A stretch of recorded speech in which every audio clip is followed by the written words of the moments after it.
Hey, what's up, everyone? I appreciate you guys tuning in. Just want to share some food for thought.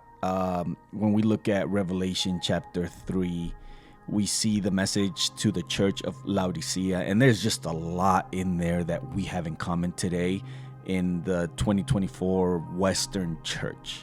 I mean, one of the biggest issues we see there is that the church thinks it has high self-awareness, but it doesn't. It really doesn't know where it's standing. It thinks it's doing good, but it really isn't. It's clear that the church needs divine intervention in order to let it know its current condition. There's so many sermons, so many things about this church, but let me apply just some of the points that I think are very, very important right now, especially with everything happening in Western culture. One of the common things we have with Laodicea is that we have replaced Jesus. And I say this because the church thought that it had everything, right?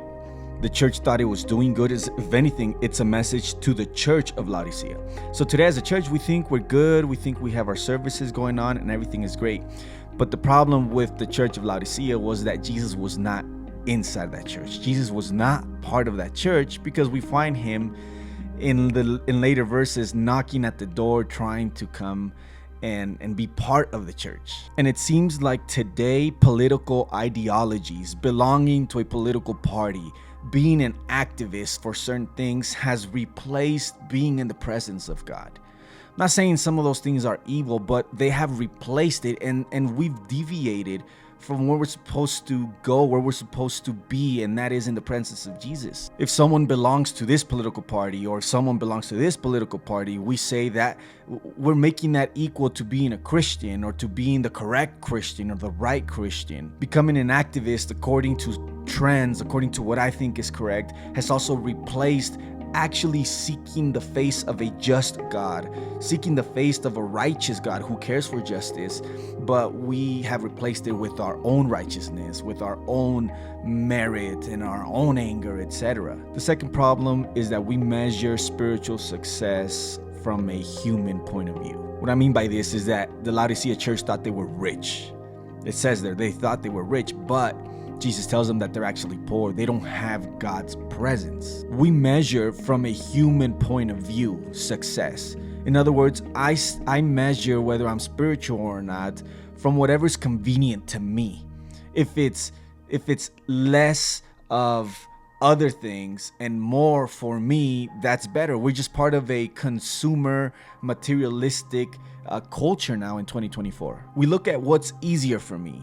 What's more convenient for me? What doesn't take too much of my time? What doesn't take too much of my money? What doesn't take too much of my things? And church has become just a 2-hour program that we consume and then we head out. And maybe we might even be active in some ministry, but as long as it doesn't take too much time from me, as long as it doesn't take too much sacrifice, then I'll be able to participate, kind of calm my conscience.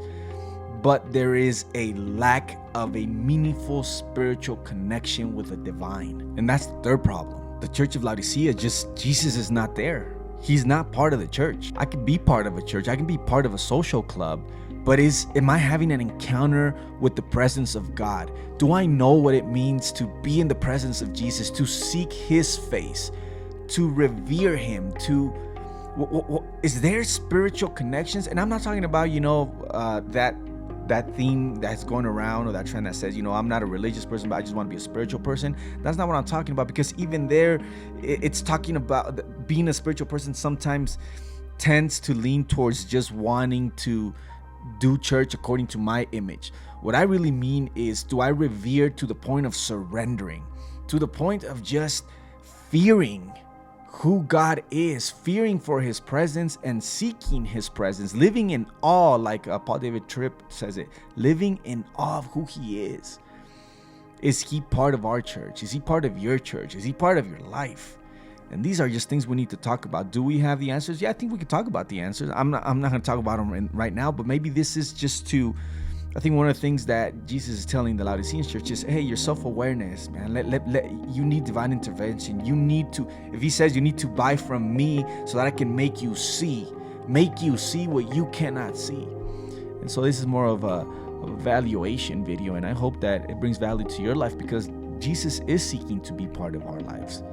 Not just for us to be part of a consumer type of church. And this means asking way more questions, asking why we do certain things, asking, is this enough? Asking, is this right? Asking, does this align with God's word, what we're doing today as a church? Anyway, guys, it's not an attempt to say step away from church. It's an attempt of saying, let's ask Jesus to show us, to be part of it, to be part of our church, to be in our church, and to show us how to be the church he wants us to be.